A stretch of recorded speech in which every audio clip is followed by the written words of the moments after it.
जैसे ही पैसे आ जाएंगे मैं तुरंत रिजाइन कर दूंगा।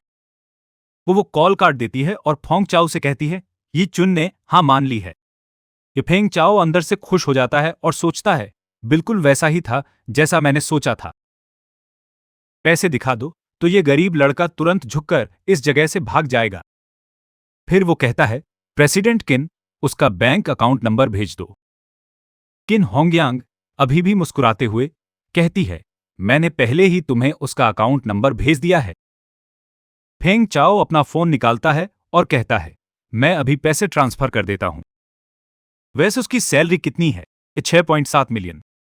इसका मतलब है तुम्हें यी क्वान के अकाउंट में 67 मिलियन ट्रांसफर करना पड़ेगा। ऐसी बड़ी रकम सुनकर फेंग चाओ हैरान रह जाता है। वो यकीन नहीं कर पा रहा कि यी क्वान की सैलरी इतनी है। फिर वो चिल्लाता है, क्या 67 मिलियन? डैम, ह्योक्सिन ग्रुप का सीईओ भी ऐसी सैलरी नहीं रखता। किन होंगयांग उसकी रिएक्शन पर हंसना शुरू कर देती है। उसकी हंसी देखकर फेंग चाओ सोचता है कि वो उसके साथ मजाक कर रही है। गुस्से में वो कहता है, प्रेसिडेंट किन, क्या तुम मेरा मजाक उड़ा रही हो? मैं सच्ची में यी क्विन को खरीदना चाहता हूं। प्रेसिडेंट किन ठंडे अंदाज में जवाब देती है, मैं बहुत सीरियस हूं। तो तुम ही वो थे जो इकिन खरीदना चाहते थे, तो अब उसकी कीमत चुकाओ। अगर तुम्हारे पास वो पैसा नहीं है तो आगे ऐसे घमंडी मत बनो। हमेशा तुमसे ज्यादा ताकत वाला कोई ना कोई रहता है, तो किसी को भी कम मत आको। उसके बिहेव को देखकर फेंग चाओ थोड़ा स्केर्ड हो जाता है और निकलते हुए कहता है, अब इकिन तुम्हारा डॉग है तो तुम उसकी प्रोटेक्शन कर रहे हो, बाद में इस पर पछतावा मत करना। एक घमंडी स्माइल के साथ वह जोड़ता है, वैसे मैं जल्द ही वांग जियुकी को प्रपोज करने वाला हूं और हमारी शादी जल्दी ही होगी। मैं जरूर तुम्हें और तुम्हारे बॉडीगार्ड को शादी में इनवाइट करूंगा। मजाक में वह कहता है, इकिन को अच्छी तरह ट्रेन करो, नहीं तो शादी में वो डॉग की तरह रोता रहेगा। ऐसा कहने के बाद वह अपनी कार में निकल जाता है। उसके शब्द सुनकर किन होंगियन सोचती है, फेंग चाओ, तुम एक एनिमल हो। तुम्हारी वजह से फेंग फैमिली एक दिन नष्ट हो जाएगी। अब फिर हल्की स्माइल के साथ वह कहती है, लेकिन मैं सच में आशा करती हूं कि वह जल्दी शादी कर ले ताकि इकिन उस औरत को भूल सके और मैं अपना चांस पा सकूं। अब सीन हुआ शिन ग्रुप के प्रेसिडेंट ऑफिस में शिफ्ट हो जाता है। इकिन वहां खड़ा है, शहर को नीचे देख रहा है। नजदीक एक आदमी बैठा है कि हमें बताया गया है कि वह आदमी जेंग होंग है, यानझो केटरिंग का ओनर। जेंग होंग रिस्पेक्टफुली कहता है, प्रेसिडेंट ही, आपने मुझे बुलाया। क्या आप मुझसे कुछ चाहिए? उसके दिमाग में वो सोच रहा है, यूजो की सबसे बड़ी ग्रुप का बॉस एक छोटे रेस्टोरेंट ओनर से क्या चाहता होगा जैसे। मेरे से इकिन ने कूल लेकिन ऑथोरिटेटिव टोन में कहा, झेओंग, मैं यूजो के तेरे सारे रेस्टोरेंट्स को अपने नीचे ले आना चाहता हूं और मैं गारंटी देता हूं कि 2 महीने के अंदर मैं श्योंगवेई को हराकर यूजो में उसकी कोई जगह नहीं छोड़ूंगा। अपनी कीमत बताओ। यह सुनकर झेओंग अंदर से खुश हो गया और सोचा, अपुआशिंग ग्रुप मेरा बिजनेस खरीदना चाहता है। यह बहुत बड़ा है। उसने जल्दी कहा, $60 मिलियन। मुझे $60 मिलियन दे दो और यूजो के मेरे सातों रेस्टोरेंट्स तेरे हो जाएंगे। बॉस, मैं तेरे साथ कोऑपरेट करना चाहता हूं और 2 महीने के अंदर श्योंगवेई के सारे रेस्टोरेंट्स बंद कर दूंगा। ई चेन ने डील को एग्री किया। वो सोचता है, पुरानी मैडम वांग की बर्थडे बैंक्वेट में श्योंगवेई ने कहा था कि वो यूजो की रेस्टोरेंट इंडस्ट्री में मेरी जिंदा रहने की संभावना को खत्म कर देगा। तो शिष्टाचार में मैं उसे वहां से गायब कर दूंगा। इसी के साथ एग्रीमेंट साइन हो गया और यकिन ने सारे 7 रेस्टोरेंट्स ले लिए। सीन फिर कुछ दिन बाद सुबह 8 बजे पेंगलाई रोड के कॉमर्शियल स्ट्रीट पर शिफ्ट हो जाता है। लोग एक रेस्टोरेंट को देख रहे हैं और कह रहे हैं, अरे, इस रेस्टोरेंट का नाम बदल गया है। इसे देखते हुए वे कहते हैं, वाह, कितना ग्रैंड लग रहा है। क्या ये लाओ वाइलू की नई ब्रांच है? तो मैं बॉस छोंगवेई को जानता हूं। अलाओ वाइलू और शान वेशान दोनों उसके हैं। वो बहुत रिच है। लगता है उसने एक और रेस्टोरेंट खरीद लिया। रेस्टोरेंट बहुत अमेजिंग लग रहा है। चलो आज रात यहां डिनर कर लेते हैं। सीन जोंगवेई पे कट हो जाता है। सामने वाला रेस्टोरेंट देख के वो गुस्से में टेबल पे हाथ मारता है और कहता है, विपरीत वाले रेस्टोरेंट का नाम क्यों बदला गया? कि क्या वो मेरे लाओ वैल्यू को चैलेंज करने की कोशिश कर रहे हैं? उसी वक्त एक स्टाफ वाला आता है और कहता है, बॉस, सुना है कि सामने वाला रेस्टोरेंट कुछ दिन पहले ही बिक गया। लगता है ये किसी नए वाले ने खरीदा है। जॉन वे ठंडे अंदाज में गुस्से में कहता है, ऐसा लगता है कि कोई नया वाला ही कर रहा है। ये बेवकूफ किड कहां से आया जो मेरे साथ कॉम्पीट करने की हिम्मत करता है? हाँ, शायद उसे पता नहीं कि जो भी टॉप वाले को चैलेंज करता है सब कुछ हार जाता है। अब फिर वो अपने स्टाफ को बताता है, उस पर नजर रखो, मैं हर अपडेट चाहिए। स्टाफ ने हां कहा और निकल गया। सीन एक और जगह शिफ्ट हो जाता है जहां तैयारी चल रही है। कोई कहता है, आज हम एक बहुत इंपॉर्टेंट प्रपोजल सेरेमनी करने वाले हैं। सब कुछ परफेक्ट होना चाहिए, तो कोई गलती नहीं होनी चाहिए, समझे? सभी स्टाफ ने जवाब दिया, हां।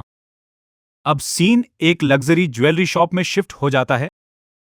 एक स्टाफ कहता है, यंग मास्टर फेंग, ये वो रिंग है जो आपने ऑर्डर की थी। ये फेंग चाओ रिंग लेता है, मुस्कुराते हुए कहता है, आज मैं एक ग्रैंड प्रपोजल सेरेमनी ऑर्गेनाइज करने वाला हूं और आज मैं वांग जिएची को एक ही मूव में जीत लूंगा। सीन फिर फेंग चाओ और वांग जिएची पर शिफ्ट हो जाता है, जो कहीं जा रहे हैं। वांग जिएची कहता है, फेंग चाओ, एक सिंपल मीट ठीक रहेगा। मैं फर्स्ट क्लास जिएची प्रोजेक्ट का डिप्टी डायरेक्टर हूं। मेरे पास करने को बहुत सारा काम है। कि फेंग चाओ पास आता है और कहता है, आज बड़ा स्पेशल डे है। मैंने खास तौर पर लाओ वाइलू बेबी में टेबल बुक किया है। कृपया ये ऑनर मुझे दे दो। और वैसे भी लाओ वाइलू तुम्हारी कंपनी के बहुत पास है ना? उसी वक्त जियाकी ने एक नया रेस्टोरेंट देखा और हैरान हो गई। उसको देखकर वो कहती है, अरे, उस सड़क के पार वाला नया शॉप क्या है? क्या वो युंझोंगयान है, एक ग्रैंड रेस्टोरेंट?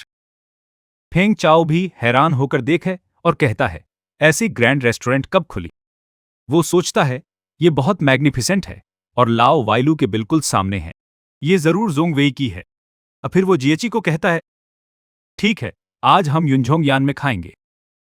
वहीं ये चेन अपने होटल की छत पर खड़ा है, सब कुछ देख रहा है। नीचे नीचे खड़े लोग वान जिएची और फेंग चाओ को देख के मुस्कुराकर कहते हैं, असली में यहां क्या चल रहा है? ये बंदा क्या कर रहा है? कुछ स्टाफ वाले बॉलून छोड़ रहे हैं और रोज पेटल्स बिखेर रहे हैं उनके लिए। ये सीन देखते ही भीड़ कहती है, ये तो प्रपोजल सीन जैसा लग रहा है। क्या वो यहां किसी को प्रपोज कर रहा है? ये तो बहुत कूल है। कोई और कहता है, मैंने सुना है इस स्पॉट को बुक किया गया है। उसी वक्त बंदा वांग जिएची की खूबसूरती देखकर कहता है, ओ माय गॉड, मैं तो बस परफॉर्मेंस देख रहा था। मैं तो ये भी नहीं समझा कि प्रपोजल वाली लड़की इतनी हॉट है। एक और बंदा उसे देखकर कहता है, ये लड़की वाकई में बहुत हॉट है। अगर मैं उससे से सिर्फ एक रात बिता सकूं, तो मैं अपनी जिंदगी के 10 साल भी दे देने को तैयार हूं। है क्या तू बहुत ज्यादा पी रहा है? ऐसी लड़की तो सिर्फ अमीर परिवार के लड़कों के लिए ही होती है।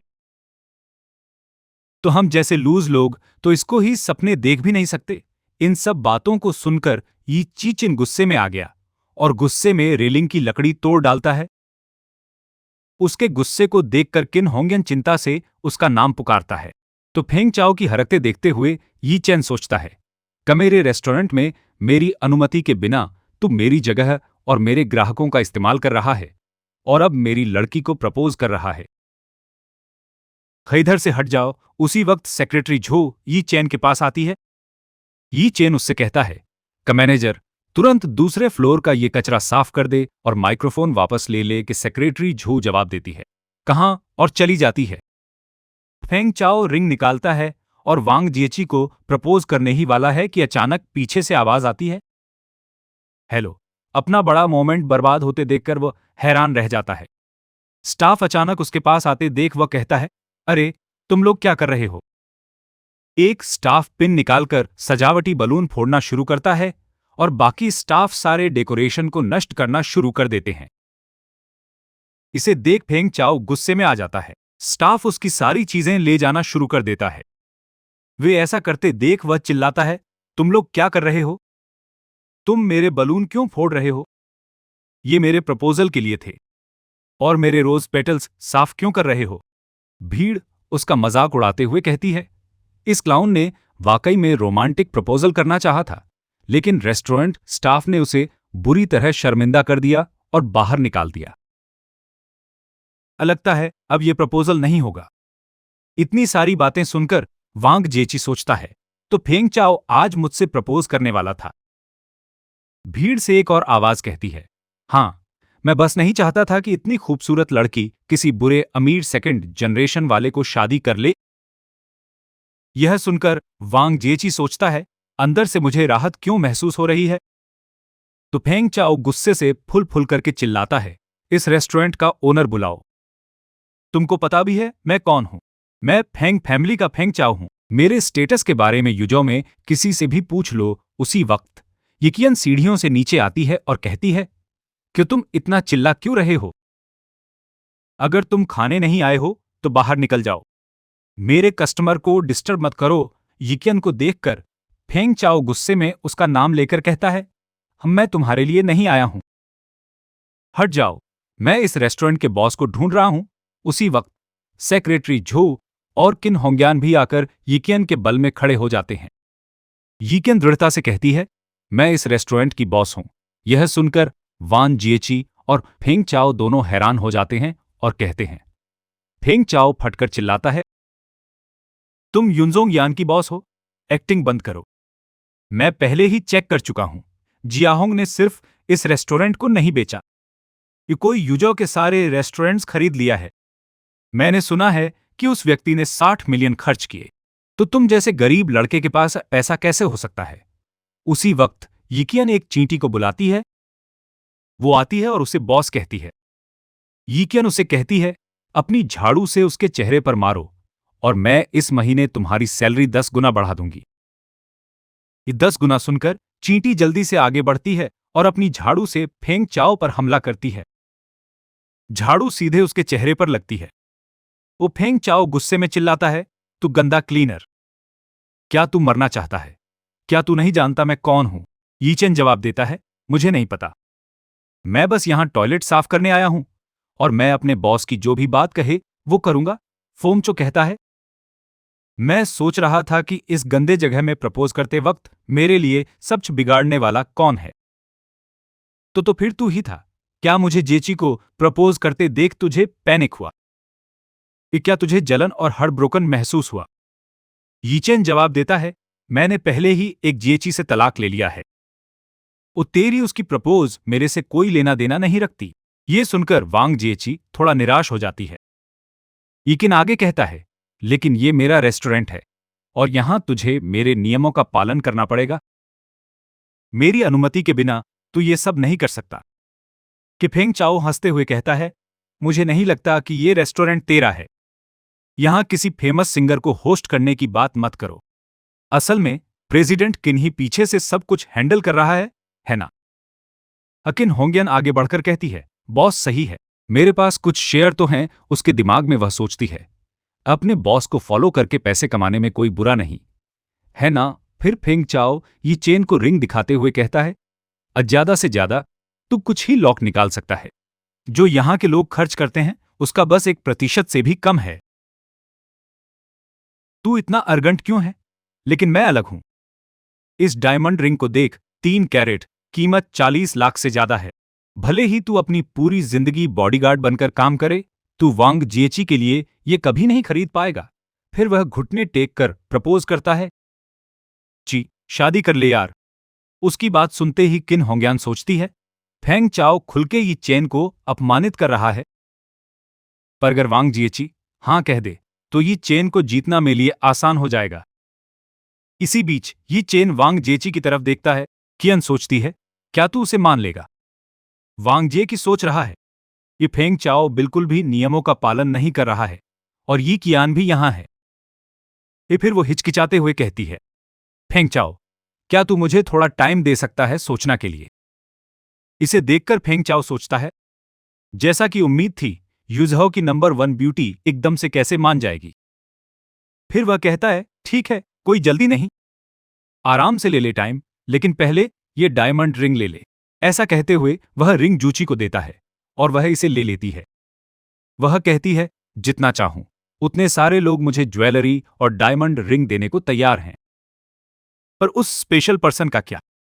वो हमेशा अपनी दौलत की शान दिखाता है और खुद को रेस्टोरेंट बॉस और कंपनी सील कहता है। अगर वो सच में इतना अमीर है तो अब तक मुझे डायमंड रिंग क्यों नहीं दी? भूल जा, तू मेरे साथ बस एक लाइव इन दामाद था। अब ये सब कहने का क्या मतलब है? फिर वह मुड़कर जाने लगती है। ये चेन आगे बढ़कर कहता है कि अगर तूने मेरा धोखा नहीं दिया होता तो आज मैं तुझे 21 कैरेट की डायमंड रिंग दे देता। वह अपने तलाक से पहले की फ्लैशबैक याद करता है।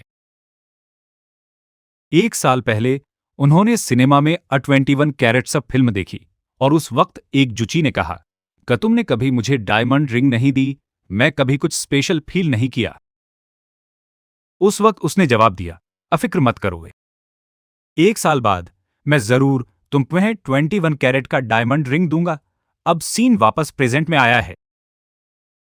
यी चेन के शब्द सुनकर वांग जुकी के हाथ कांपने लगते हैं और वह उससे झूठा कहती है, फिर चल देती है।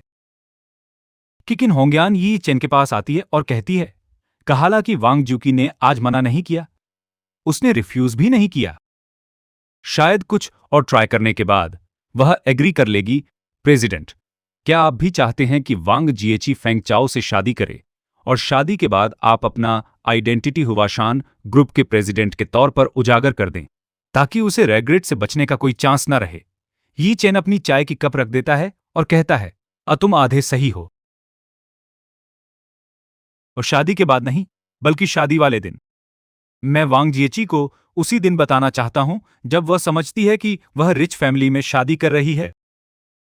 जब मैं अपना आइडेंटिटी रिवील करूंगा तो उसे समझ में आएगा कि असली रिच फैमिली मेरी है।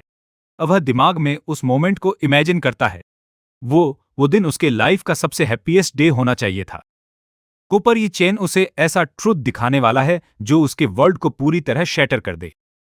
इस चैप्टर की शुरुआत में किन होंग्यान वान वांग जी के फेस को इमेजिन करती है और खुद से सोचती है, जिस दिन उसे लगा कि वह रिच फैमिली में शादी कर ली, वही दिन था जब उसे एहसास हुआ कि उसने असली वेल्थी फैमिली को मिस कर दिया।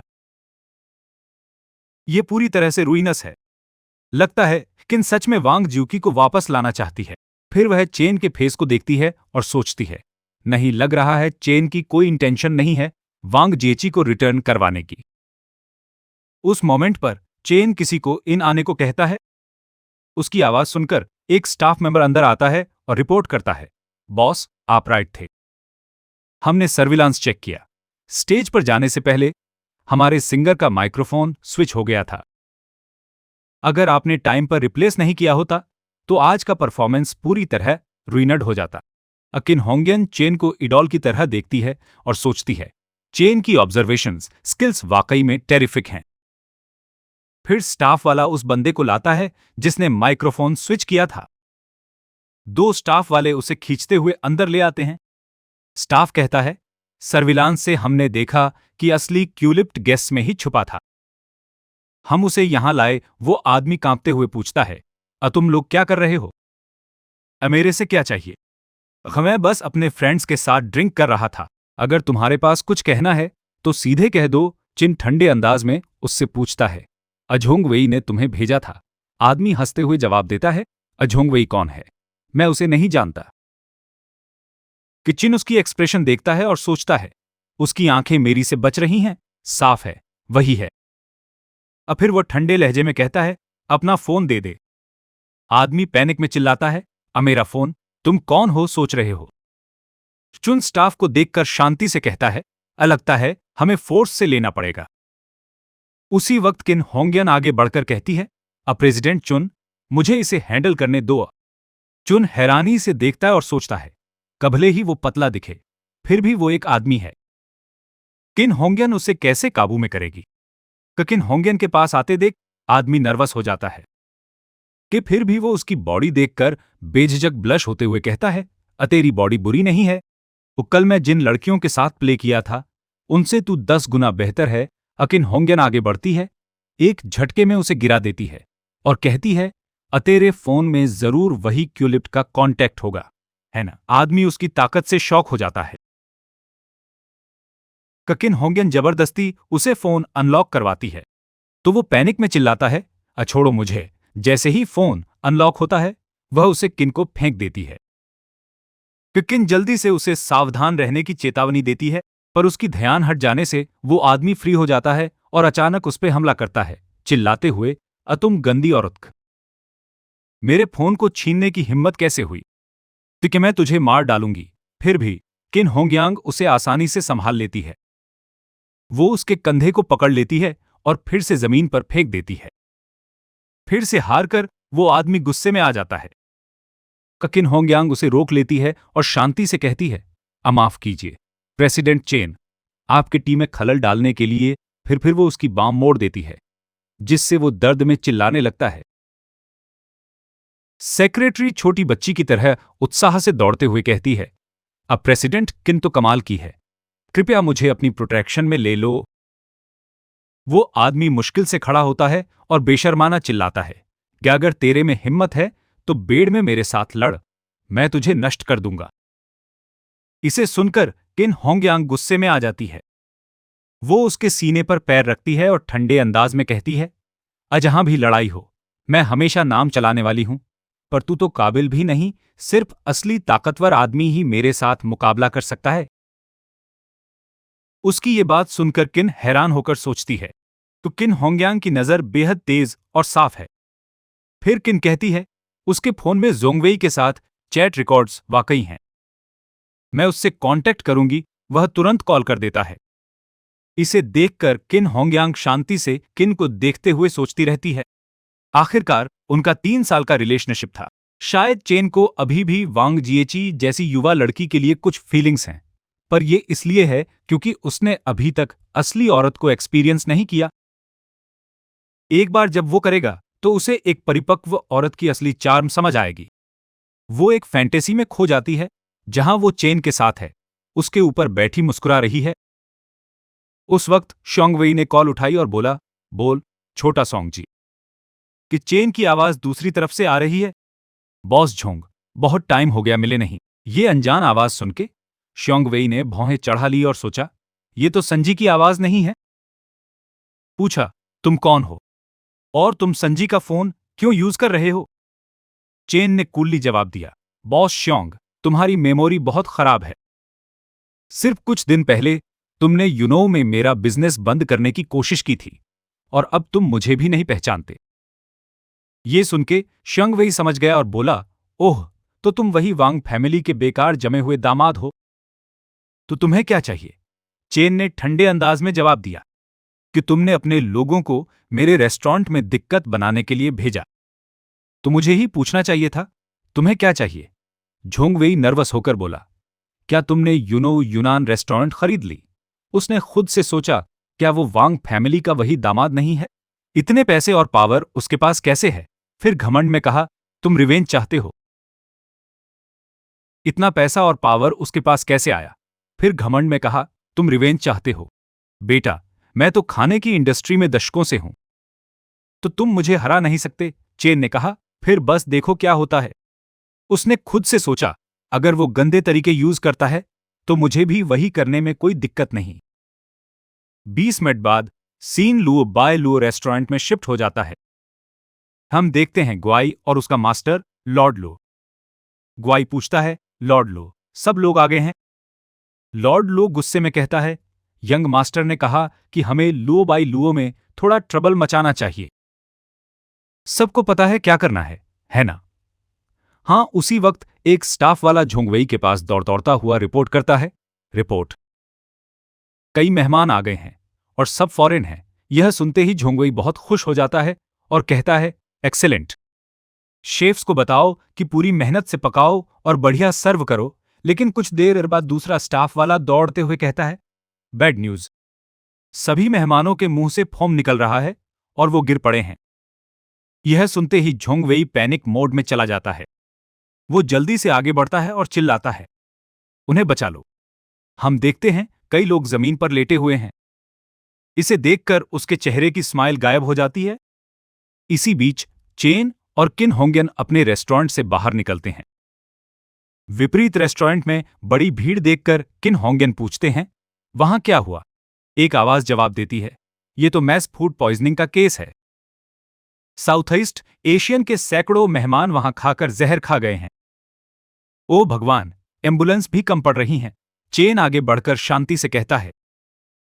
लो बाय लो फिनिश हो गया। वो खुद से सोचता है, किसी भी रेस्टोरेंट के लिए अगर खाने से कोई मर जाए तो बिजनेस बर्बाद हो जाता है, और यहां तो सैकड़ों को अस्पताल भेजा गया है। लुओ बाय लुओ पूरी तरह से खत्म हो गया। इस घटना की वजह से झोंगवेई की हालत बिगड़ती जा रही है। उसके बाद चेन ने कई हाई एंड केटीवी खोल दिए। वांग फैमिली में जो लोग उसे धमकी दे रहे थे, बर्थडे ने बैंकरप्ट हो गया और युनझाओ से डिसअपियर हो गया। आधे महीने बाद सीन शोशन विला में शिफ्ट हो जाता है, जहां वांग परिवार का बैंकेट चल रहा है। वांग परिवार के सारे मेंबर्स आपस में ही बातें कर रहे हैं। पुरानी मैडम वांग कहती हैं, क्या तुम्हें पता चला? गोल्डन माइन के केटीवी का ओनर कल रात भाग गया और झोंगवेई का लुओ बाई लुओ अब ट्रांसफर होने वाला है। वो पहले युनझाओ में बड़े नाम थे और अब उनकी हालत देखो, वांग जिंग कहती हैं। कुछ दिन पहले झोंगवेई यहां तक आया कि मुझसे पैसे उधार ले ले। उसने कहा कि किन ने उससे बदला लिया और यहां तक दावा किया कि वो हमारी वांग फैमिली की मदद कर रहा है। क्या मजाक है? किन तो बस एक बॉडीगार्ड है। वो ये सब कैसे कर सकता है? युआन युआन वांग जेची को देखती हुई कहती है, करे सही है, बहन हाल ही में काफी पॉपुलर हो गई है। फेंग चाओ ने उसे पहले ही 9 बार प्रपोज कर दिया है और सभी लोग इस बात पर चर्चा कर रहे हैं कि वो कब हां कहेगी। मैंने सुना है कि वो हर बार मिलियंस खर्च करता है। पुरानी मैडम वांग कहती हैं, कफेंग फैमिली तो धनी है और वो लड़का वाकई में डेडिकेटेड है। उसके पापा तक मुझे कॉल करके बोले कि तुम्हारी बार बार रिजेक्शन उनके फैमिली की रेप्यूटेशन को नुकसान पहुंचा रही है। ये सुनकर वांग जिएची को लगता है कि वो सही हैं। मैं अब और देरी नहीं कर सकती। वो फेंग फैमिली मेरे लिए एक स्टेपिंग स्टोन बन जाएगी। मैं चेन को मेरे प्लान्स बिगाड़ने नहीं दूंगी। फिर वो कहती है, ए दादी, कल गॉड ऑफ सॉन्ग्स कॉन्सर्ट है। जब वो 10वीं बार प्रपोजल करेगा, मैं हां कहूंगी। इसे सुनते ही पूरे वांग परिवार वाले गिलास उठाकर बोले, एक्सीलेंट। हमारे वांग परिवार में फिर से खुशी लौट आएगी। चलो जिएकी की नई शादी का पहले से ही जश्न मनाते हैं। युआन युआन इधर उधर देखती है और कहती है, अरे भाई कहां चला गया? अब फिर हम बाहर वांग शियाओजी को देखते हैं, जो जीन को बुला रहा है। कहता है, ये शियाओजी है भाई। परिवार के बफे में वान झीकी ने अभी कहा कि वो कल गॉड ऑफ सॉन्ग्स कॉन्सर्ट में फेंग चाओ की प्रपोजल स्वीकार करेगी। क्या तुम चाहते हो कि मैं इस पूरी चीज को बर्बाद कर दूं? जैसा कि हमने पहले देखा, वान शियाओजी ने पहले ही चेन को कॉल करके सब बता दिया था। अभी के टाइम में वह अभी भी कॉल पर है। उससे बात करते वक्त वह सोचता है कि भाई गुआ और लॉर्ड लियू भी उससे इतना डरे हुए हैं।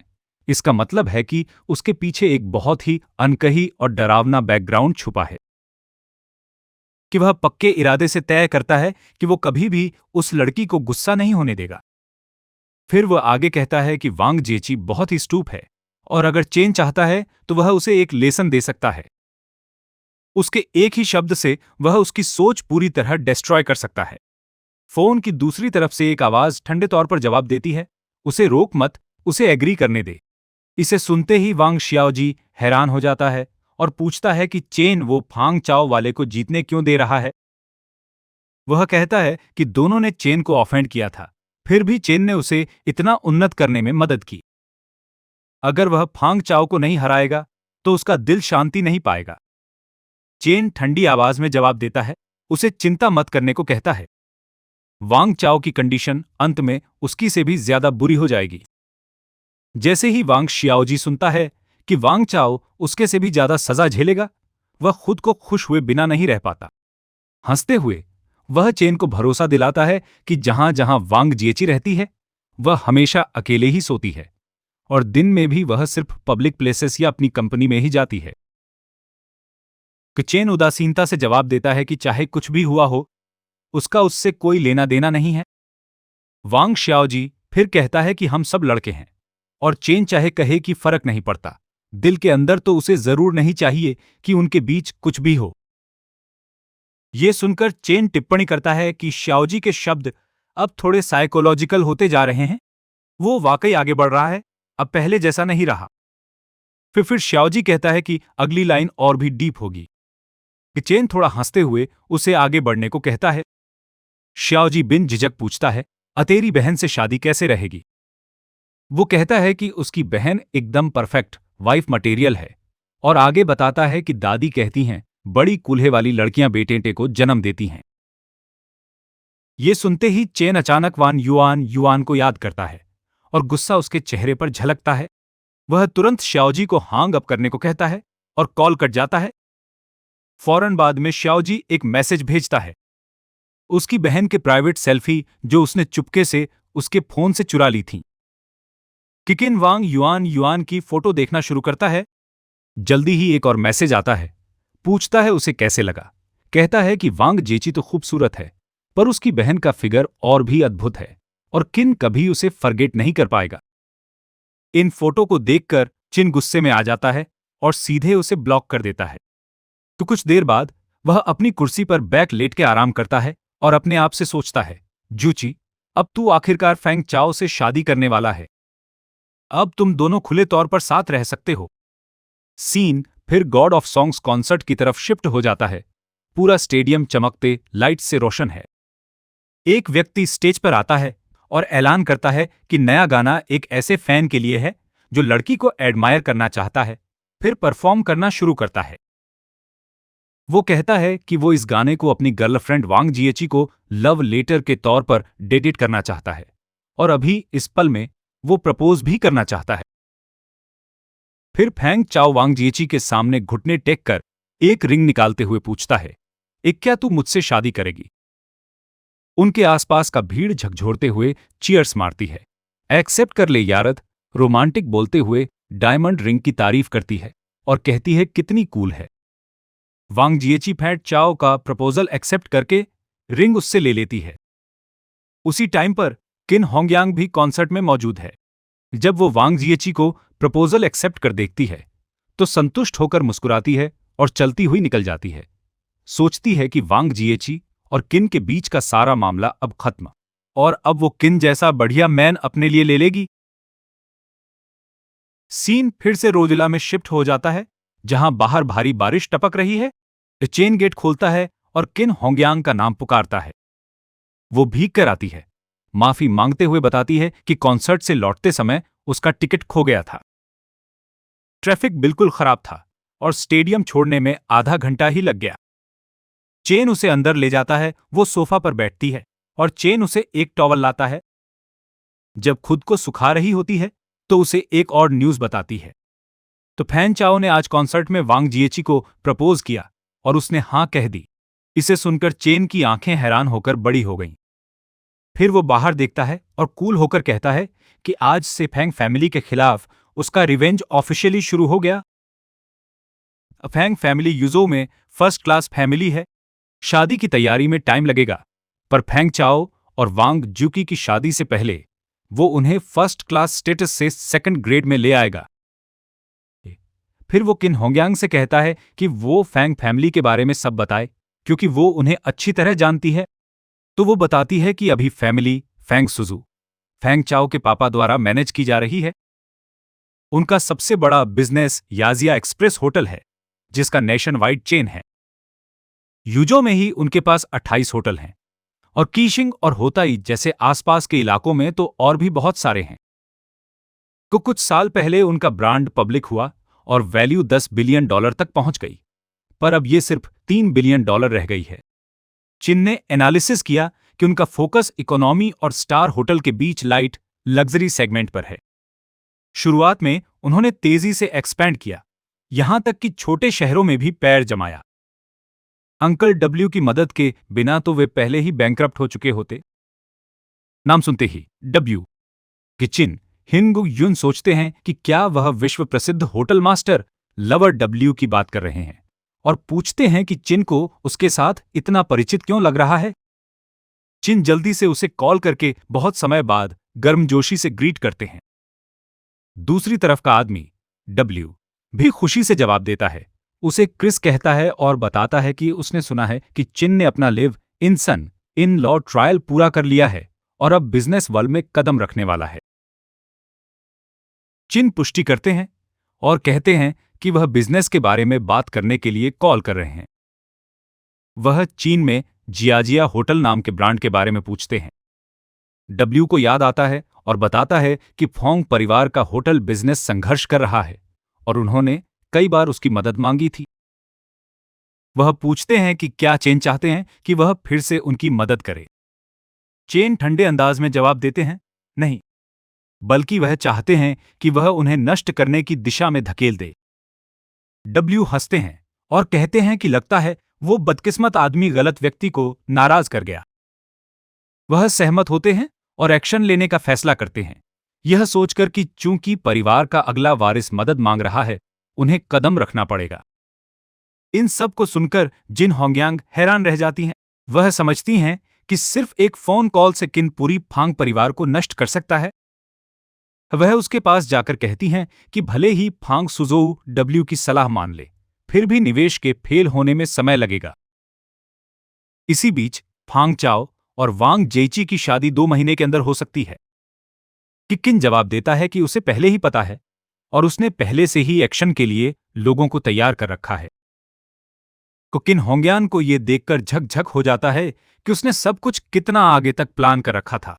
फिर सीन एक और जगह शिफ्ट होता है जहां लॉर्ड लियू बैठा है। तो वह कहता है कि लगता है सब लोगों ने लगभग रिकवरी कर ली है। सब लोग सहमत होकर हाँ में सिर हिलाते हैं। लॉर्ड लियू फिर उन्हें ऑर्डर देता है कि या तो खुद लड़कियों को लेकर आएं या अकेले जाएं और उन होटल्स में कमरे बुक कर लें जो उसने ग्रुप चैट में लिस्ट किए हैं। बुकिंग करते समय उन्हें पिनहोल कैमरा के लिए चेक करना पड़ेगा। अगर उन्हें कोई मिले तो रिकॉर्डिंग्स निकाल लेनी चाहिए। अगर नहीं मिले तो उन्हें खुद कैमरा इंस्टॉल करना चाहिए और जोड़े के साथ रहने वाले रिकॉर्डिंग्स लीक कर देना चाहिए। उसके दिमाग में वह सोचता है कि युवा मालिक ने उसे किसी भी तरीके से इन होटल्स को नष्ट करने का ऑर्डर दिया है और यह तरीका सबसे इफेक्टिव होगा। इसी बीच किन होंगयान कुछ डॉक्यूमेंट्स लेकर आता है और कहता है कि जैसा उम्मीद था, चेन ने पहले ही सब कुछ एडवांस में प्लान कर रखा था। वह जोड़ती है कि फांग चाओ अपने पिता की कंपनी में काम नहीं करता, बल्कि उसने अपने पिता से बहुत सारा पैसा लेकर अपना खुद का इन्वेस्टमेंट शुरू किया। उसका एक बड़ा भाई भी है, पर वह ज्यादा सक्षम नहीं है और बस पिता की प्रॉपर्टी इनहेरिट करने का इंतजार कर रहा है। हालांकि वह चिन को एक इंपॉर्टेंट पर्सन के बारे में वार्न कर देती है, फांग चाओ की मां लुरुक्सी। वह टियानशान सिटी के फर्स्ट क्लास लू परिवार की बेटी है और उसका बैकग्राउंड बहुत पावरफुल है। चिन को उसके आसपास सावधान रहना चाहिए। उस वक्त लुरुक्सी को उसके कार से बाहर निकलते और एक होटल की ओर चलते दिखाया जाता है, जहां स्टाफ ने इज्जत से दरवाजा खोलकर उसे अंदर वेलकम किया। चिन तुरंत लियाओ री की फोटो देखता है और यहां तक कमेंट करता है कि फेन्नू ने मां की भी लुक्स का एक भी हिस्सा इनहेरिट नहीं किया, क्योंकि वह असल में बहुत खूबसूरत थी। उपाध्यक्ष एंगिन ने कहा कि फेंगों की हर चीज, उसके चेहरे से लेकर उसके बर्ताव तक, सब उसके पापा से ही मिलती जुलती लगती है। इफेंग सुजो और लियाओ री की शादी से बहुत लोग कंसर्न दिखा रहे थे, क्योंकि न सिर्फ मैच ठीक नहीं था, उनकी लाइफस्टाइल भी पूरी तरह अलग अलग थी। फेंग सुजू ने लियाओ रुई को सिर्फ अजीब ट्रिक से ही पकड़ लिया, जिससे लियाओ फैमिली को मजबूर होना पड़ा कि वो उसकी शादी मान ले। इकेन ने कहा, अगर ऐसा है तो लियाओ फैमिली के खिलाफ कोई चाल चलने की जरूरत ही नहीं। इकेन की नजर में लियाओ फैमिली बस एक लो लेवल फैमिली थी, इसलिए कोई टेंशन नहीं। एक हफ्ते बाद फेंग को ड्राइव चिल्लाते हुए सुनाई दिया। वो बात कर रहे आदमी से पता चला कि किचन कंपनी, जो उसकी इन्वेस्टमेंट में से एक थी, अब दिवालिया हो गई। वह इस बात पर विश्वास नहीं कर पा रहा था, क्योंकि कंपनी पहले तो बढ़िया चल रही थी और उसके शेयर भी पिछले कुछ महीनों में स्थिर थे। तो को फिर उसे समझ नहीं आ रहा था कि अचानक दिवालिया क्यों हो गई। किचन कंपनी को छोड़कर लगभग सभी कंपनियों में उसने जो इन्वेस्ट किया था, वो भी सब दिवालिया हो गईं। इसलिए वह पूरी तरह कंफ्यूज हो गया कि क्या चल रहा है। तो अगर ऐसा चलता रहा तो यकीनन वह गटर में ही गिर जाएगा, क्योंकि उसके सारे एसेट्स और मेहनत उधड़ जाएगी। उसने अपने पा को कॉल करके सब कुछ बताया और मदद मांगी। उसने कभी नहीं सोचा था कि उसकी सारी इन्वेस्टमेंट वाली कंपनियां एक साथ ही दिवालिया हो जाएंगी। इसलिए उसने अपने पापा से और 100 मिलियन कैपिटल देने को कहा, पर पापा ने रिफ्यूज कर दिया क्योंकि अभी उन्हें बड़े पैमाने पर पैसे की जरूरत थी। कुछ दिन पहले उसके पापा ने मिस्टर से बात की थी। डुब्लो ने सुझाव दिया था कि पहले बंद हुए उनके बाकी होटल्स को फिर से खोलें और बिजनेस को अलग अलग शहरों में एक्सपेंड करें। कफेंगो इस बात पर हैरान रह गया क्योंकि उस टाइम यह मिस्टर ही था। डुब्लो खुद उस वक्त इन चीजों के खिलाफ था, पर अब वही उन्हें फेल हुए होटल्स को रीओपन करने के लिए धक्का दे रहा है। लेकिन जवाब देने की बजाय फांग सुजू ने फांगको को मिस्टर को सवाल करने के लिए डांटा। डब्लो की योजनाओं को लेकर फांग सुजू ने कहा कि उसने लगभग पूरा परिवार का पैसा इस नए प्रोजेक्ट में लगा दिया था क्योंकि उसे मिस्टर डब्लो पर बहुत भरोसा था और वह पक्का मानता था कि यह सफल होगा। यह सुनते ही फांग को और भी ज्यादा फिक्र में पड़ गया क्योंकि अगर यह प्रोजेक्ट फेल हो गया तो उसका फांग परिवार पक्का दिवालिया हो जाएगा। इसीलिए उसने अपने पापा को सलाह दी कि सारा पैसा इस प्रोजेक्ट में ना लगाएं क्योंकि अगर फेल हुआ तो उनका बर्बाद होना तय है।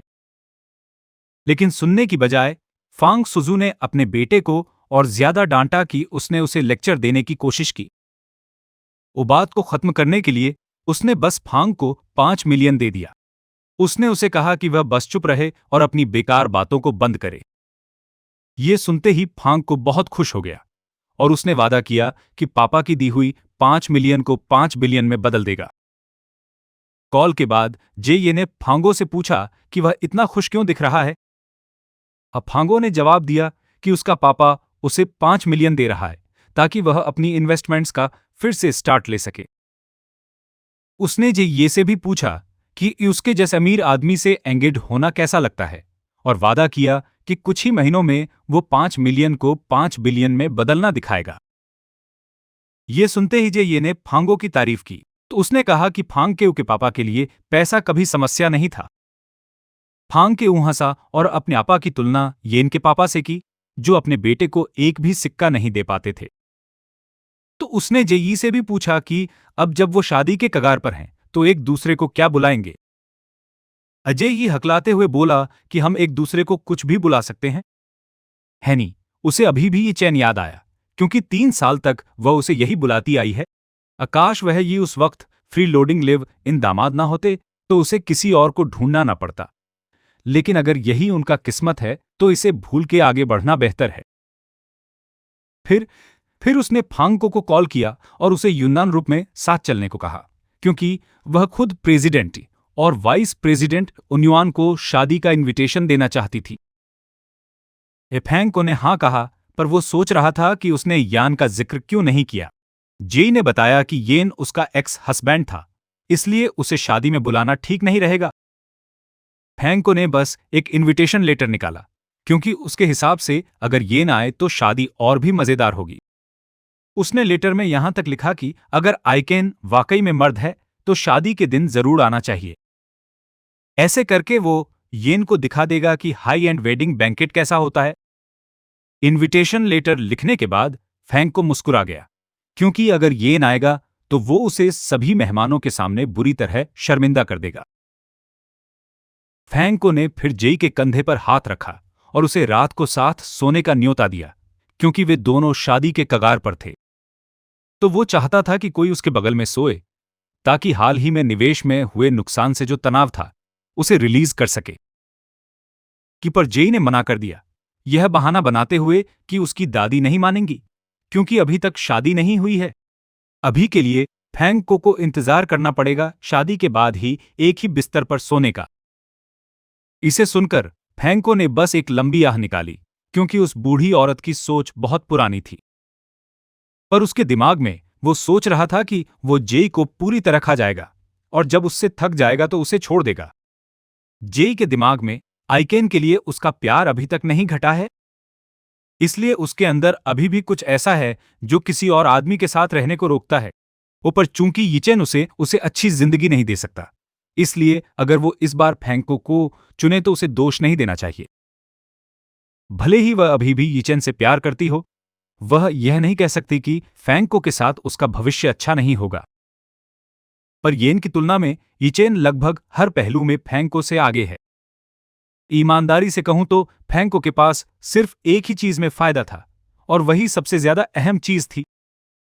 रूप रंग और बर्ताव की बात आए तो येन साफ जीतता है, पर पैसे की बात में येन का फेंको से कोई मुकाबला नहीं है। फिर सीन वुईशान ग्रुप में शिफ्ट हुआ, जहां उपाध्यक्ष एंगिन सोच रहा था कि जेई और भी खूबसूरत क्यों लग रही है।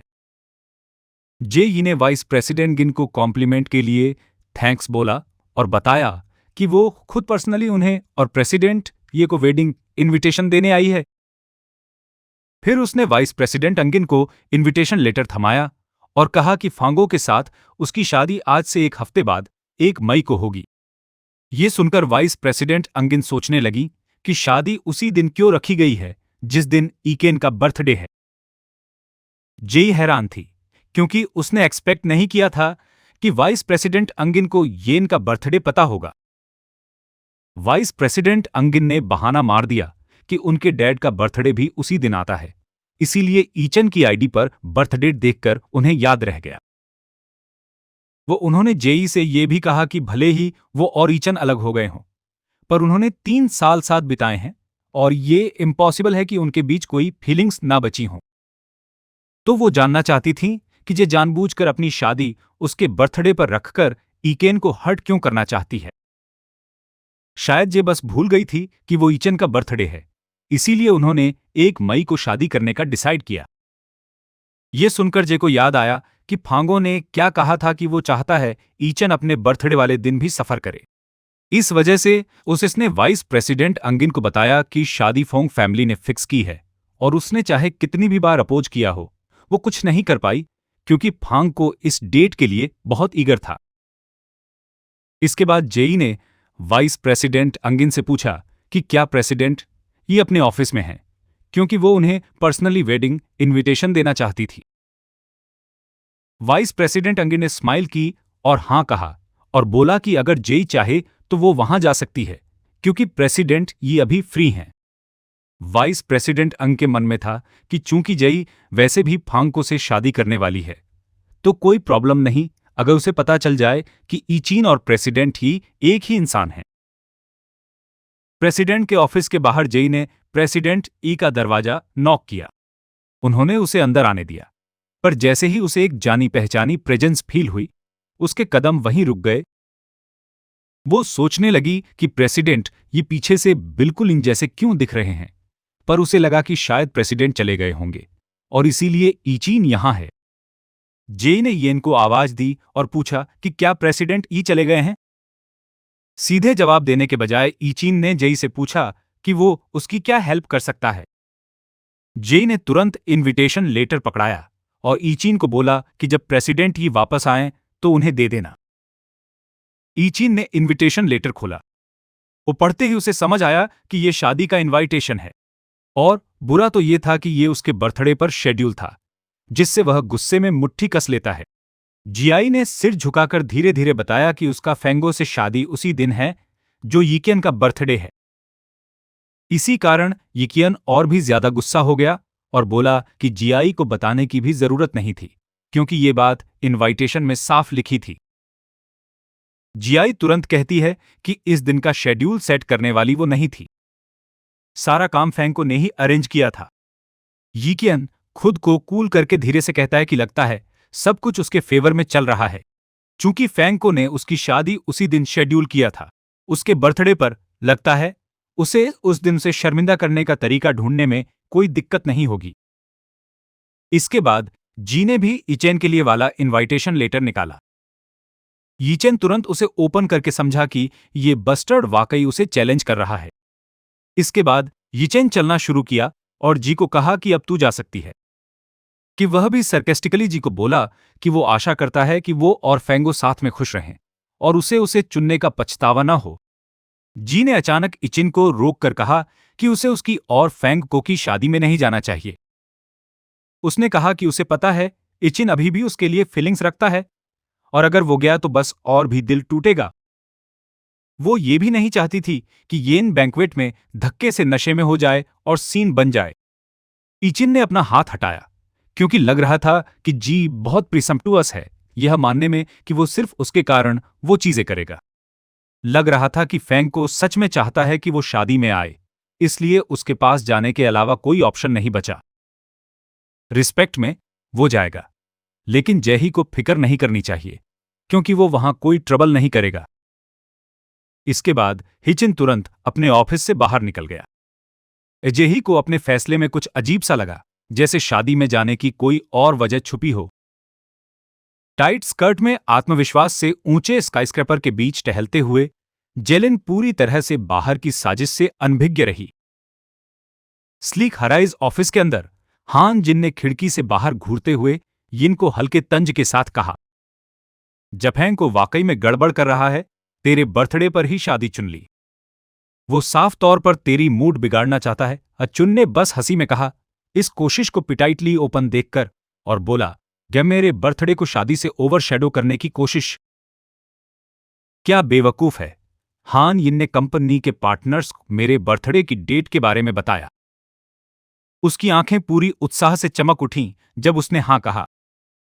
हां, ये उसके लिए येन के लिए एक बम्पर बर्थडे बैंकेट करने और आखिरकार उसे अपने फीलिंग्स समझाने का परफेक्ट मौका था। फड़ मई की सुबह जल्दी, फेंको और वांग जिलिन की शादी वाले दिन, फेंको अपने एस्टेट के बाहर खड़ा था, फोन को घबराहट से कसकर पकड़े हुए। फिर से पैसे खो दिए, ऐसा कैसे हो रहा है? उसने गुस्से में गाली दी, हाथ नीचे फेंकते हुए निराश हो गया। पिछले हफ्ते में उसके 1 दर्जन से ज्यादा कंपनियों ने एक के बाद एक अचानक बंद हो गईं। Stock index futures, commodity spots, यहां तक कि अंडरग्राउंड कैसिनो, जो भी उसने इन्वेस्ट किया, सब फेल हो गया। यह बहुत ही अजीब था। उसके 500 मिलियन लगभग पूरी तरह से खत्म हो गए। उसका ब्लॉन्ड फ्रेंड आई, उसने गहरी चिंता से उसे देखा और पूछा, भाई को, क्या तुमने किसी को ऑफेंड किया? मुझे लगता है तुम्हें टारगेट किया जा रहा है। भले ही तुम आंखें बंद करके इन्वेस्ट करो, फेल्योर रेट अगर नहीं हो सकता। ठंडे पसीने में दांत पीसते हुए फोंको ने बड़बड़ाया, घवो वाकई में हो सकता है, पर पिछले 2 साल में मैंने किसी को ऑफेंड नहीं किया, सिवाय इचिन के, जो तेरी साली का एक्स हस्बैंड है। मैंने उसकी वाइफ चुराई है, पर वो तो बस एक यूजलेस नोबड़ी है। वो भला इन सब के पीछे कैसे हो सकता है? आई ने सिचुएशन को रैशनलाइज किया और सजेस्ट किया, ब्रदर को जरा इसके बारे में सोचो। ओभाभी यिनु की नंबर 1 ब्यूटी हैं। सिर्फ ईचेन ही उन्हें पसंद नहीं करता। और भी लोग हो सकते हैं जो तुमसे जेलस हों। इस एक्सक्यूज पर तुरंत यकीन करते हुए फैनको ने कर्स किया, डेटेड। यिंजू बिजनेस सर्कल का कोई ओल्ड परवर्ट होगा जिसकी नजर वांग जिलिन पर है और वो मुझे टारगेट कर रहा है। ये औरत मुझे सच में बहुत महंगी पड़ रही है, और शादी से पहले ही मैंने उसकी वजह से 500 मिलियन लुटा दिए हैं। एआई ने तुरंत उसे कंफर्ट किया और कहा, आप ऐसा नहीं कह सकते। आपकी फोंग फैमिली के पास 500 मिलियन की कोई कमी नहीं है। अगर लॉस हो गया तो हो गया। ज्यादा से ज्यादा आप ओल्ड मास्टर की लिस्टेड कंपनी में काम कर सकते हो और फैमिली बिजनेस पर ऐश कर सकते हो। हल्का सा मुस्कुराते हुए एआई ने आगे कहा, इंपॉर्टेंट बात यह है कि वो ब्यूटीफुल वाइफ वांग जिलिन अब आपके हाथ में है। आप उसके साथ जो चाहें कर सकते हो। वो ओल्ड परवर्ड बिजनेस में भले ही पावरफुल हो, पर लव के गेम में तो आप ही जीते हो। फोंको का ईगो तुरंत बढ़ गया और उसने डिक्लेयर किया, एआई, तुम इस बारे में बिल्कुल सही कह रहे हो। मुझे अभी अपनी ब्यूटी को कॉल करना है। जैसे ही फोन की रिंग बजी, वांग जिलिन ने कॉल उठाया। वो अपनी व्हाइट वेडिंग ड्रेस में एकदम गॉर्जियस लग रही थी और उसका मेकअप चल रहा था। उसने पूछा कि वो क्या कर रही है, तो उसने रिप्लाई दिया कि मेकअप करवा रही हूं, अपनी वेडिंग ड्रेस ट्राई कर रही हूं। एक गंदी सी स्माइल के साथ फेंको ने उसे टीज किया, हे हनी, तुम अभी थोड़ा रेस्ट कर लो तो अच्छा है। आज रात तुम पूरी तरह एग्जॉस्टेड होने वाली हो। जीन बुरी तरह ब्लश करने लगी और एम्बेरसमेंट में चुप हो गई। फोन काटते हुए उसकी छोटे बालों वाली दोस्त हंग ने पूछा, क्या वो फोंको था? जो उसने क्या कहा? एकदम इरिटेटेड होकर जीन ने गालियां देते हुए बोला कि फोंको बहुत वल्गर है। अगर उसकी फैमिली अमीर नहीं होती तो वो उससे शादी कभी नहीं करती। ईचिन फिर भी बेटर था, और वो कितनी जेंटली बात करता था। हंग ने आईब्रो चढ़ाकर उसे हल्का सा मॉक किया और कहा कि तुम किसी और से शादी करने के लिए वेडिंग ड्रेस पहनकर अपने एक्स हस्बैंड की तारीफ कर रही हो। ये सही नहीं है। थोड़ी एंग्जाइटी फील करते हुए जिलिन ने अपना वेल ठीक किया और कन्फेस किया कि उसे डर है कि अगर आज उसकी शादी हो गई तो उसका और ईचिन का कोई फ्यूचर नहीं बचेगा। क्या होगा अगर कुछ सालों में उसका डिवोर्स हो जाए और तब तक उसने किसी और से शादी कर ली हो।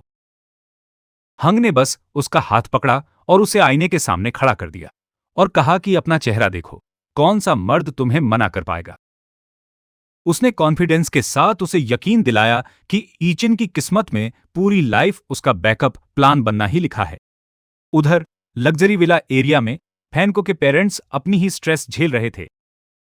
उसकी मम्मी ने पापा झुक्यूटाई ठीक की और अपनी टेंशन बताई कि कंपनी का लेटेस्ट एक्सपेंशन प्लान बहुत ज्यादा अग्रेसिव है।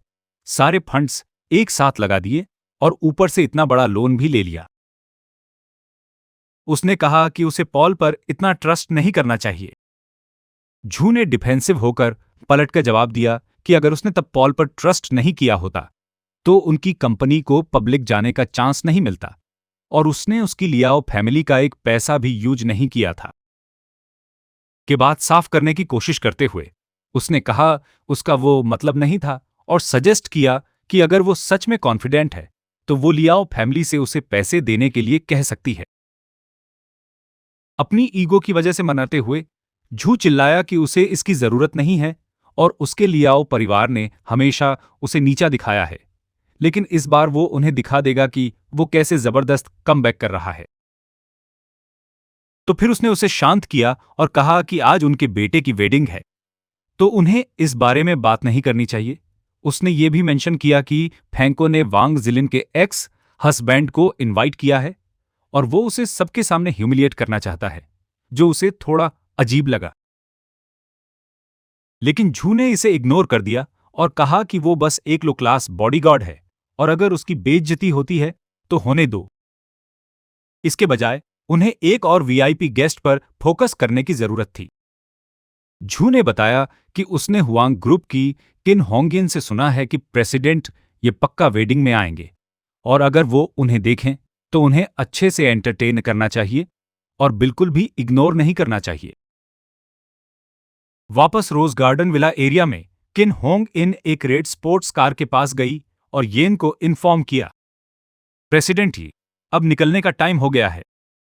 एक एकदम शार्प व्हाइट सूट में बाहर निकलते हुए ये किन ने ऑर्डर दिया, चलो चलते हैं आज। मैं यून्नान में सबको बताना चाहता हूं कि हुआंग ग्रुप का प्रेसिडेंट ये वही वांग फैमिली का निकाला हुआ दामाद है। वो मैं ही हूं, ये चुन होंगी। इनके चेहरे पर एक डेविल जैसी स्माइल आ गई और उसने एग्री करते हुए कहा कि वो वांग जिलिन का डरा हुआ चेहरा देखने के लिए और वेट नहीं कर सकती।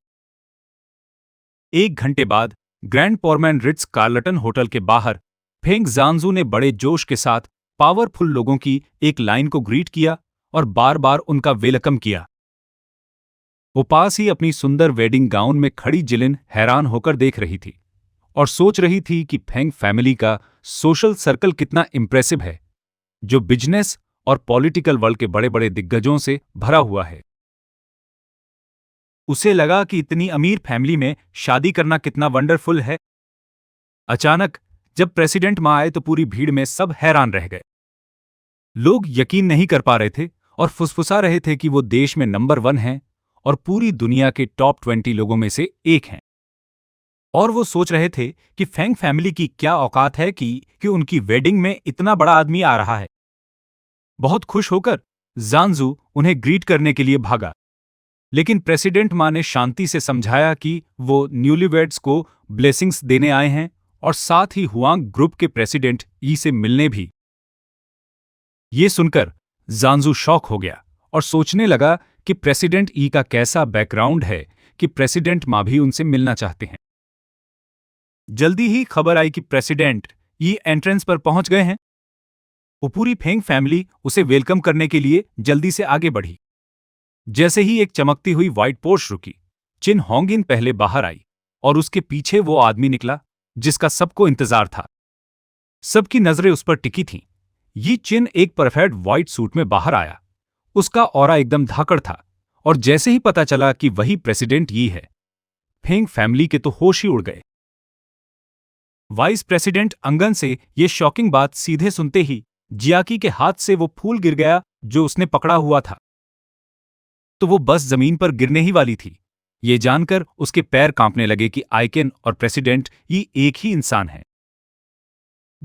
झाओ की अपनी आंखों पर यकीन नहीं हो रहा था, क्योंकि उसे हमेशा से लगता था कि येन बस एक बेरोजगार फ्रीलोडर है। चूंकि जुजू ने इचिन को कभी सामने से नहीं देखा था, उसने तुरंत वाइस प्रेसिडेंट अंगिन की बात मान ली कि वही असली प्रेसिडेंट है। जुजू ने प्रेसिडेंट यी को अपने बच्चे की शादी में आने के लिए थैंक्स बोला और कहा कि उनसे पर्सनली मिलना उसके लिए बड़े ऑनर की बात है।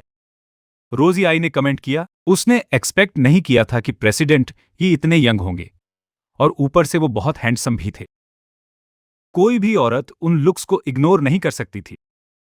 आइकेन ने स्माइल किया और कॉम्प्लीमेंट के लिए थैंक यू बोला और पूछा कि क्या वो सुजे की वाइफ है।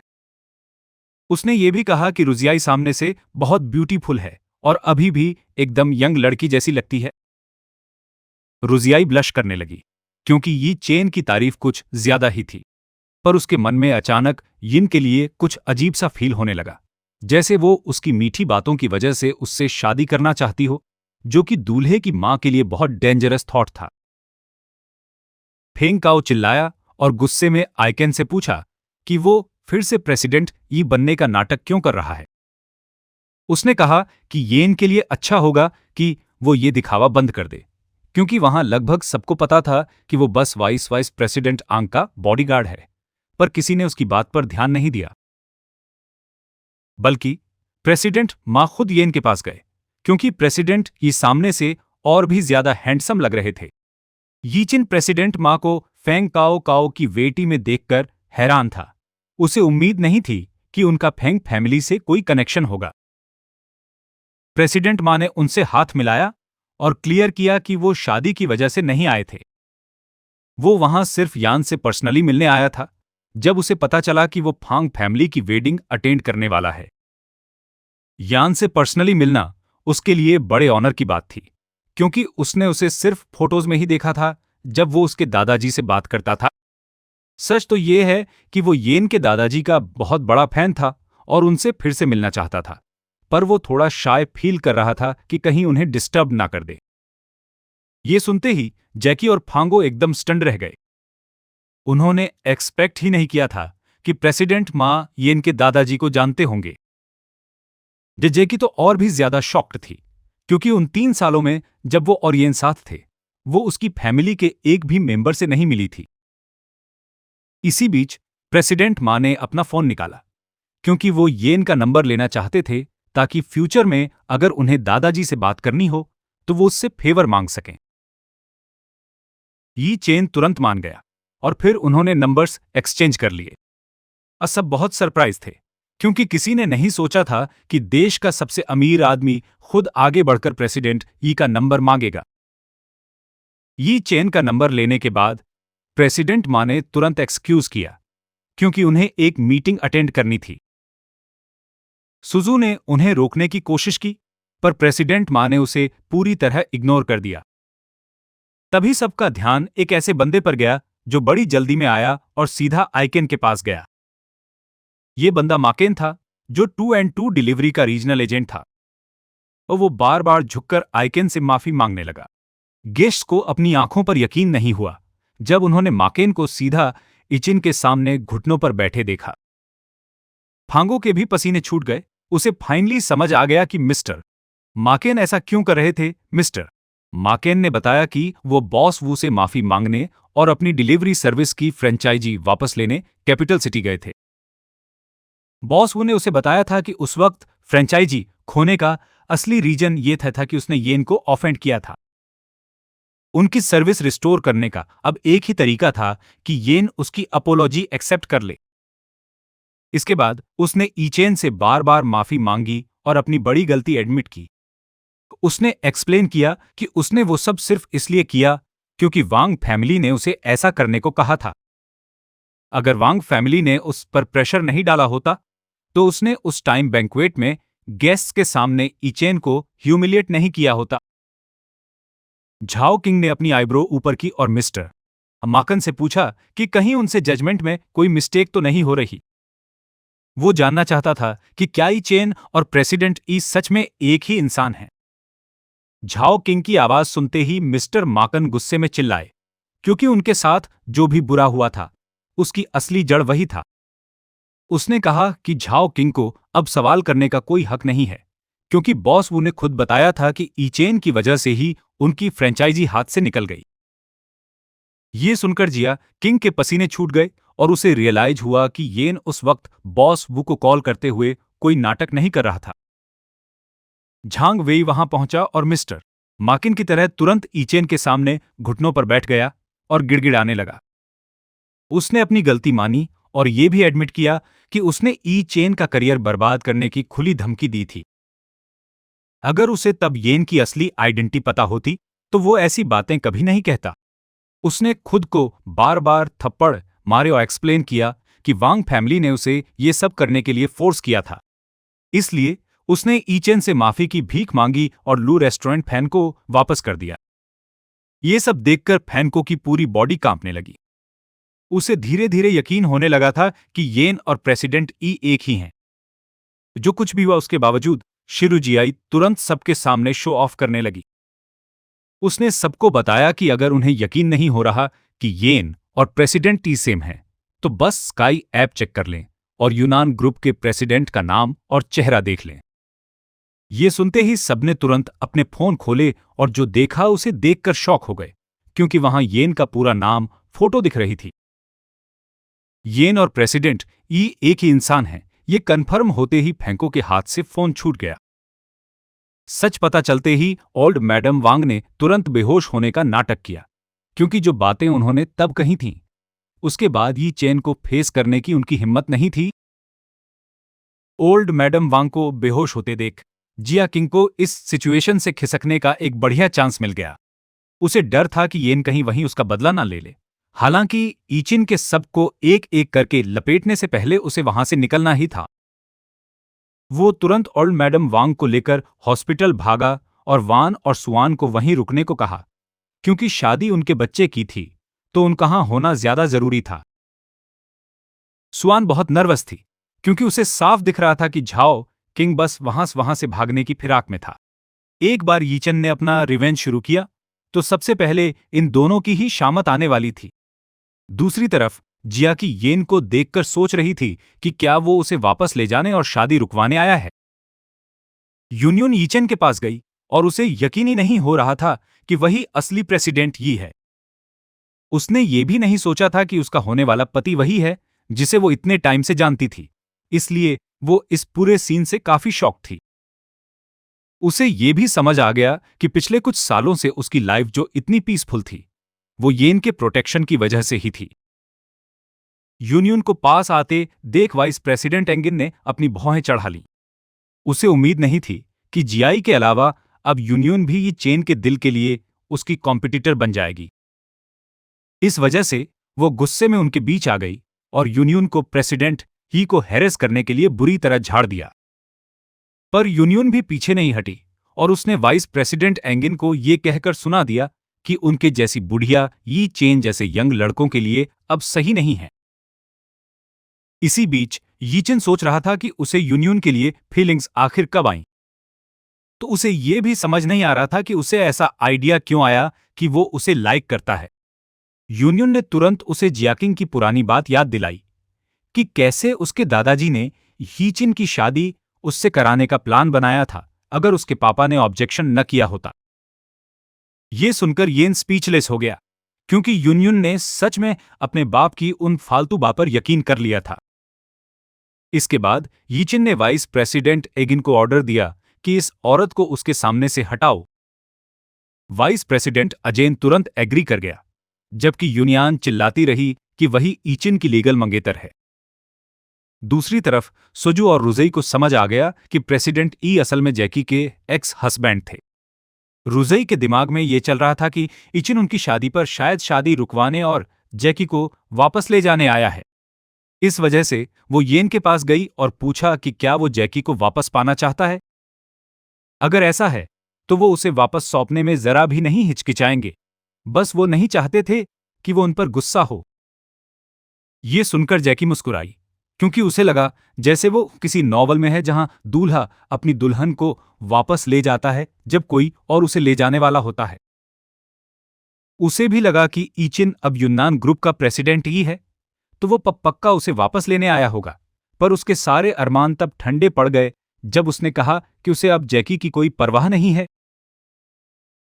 असल में उसने कहा कि वो यहां फैन काओ के इनविटेशन की रिस्पेक्ट में आया था, पर उसने सोचा नहीं था कि उसके आने से इतना बड़ा ड्रामा हो जाएगा।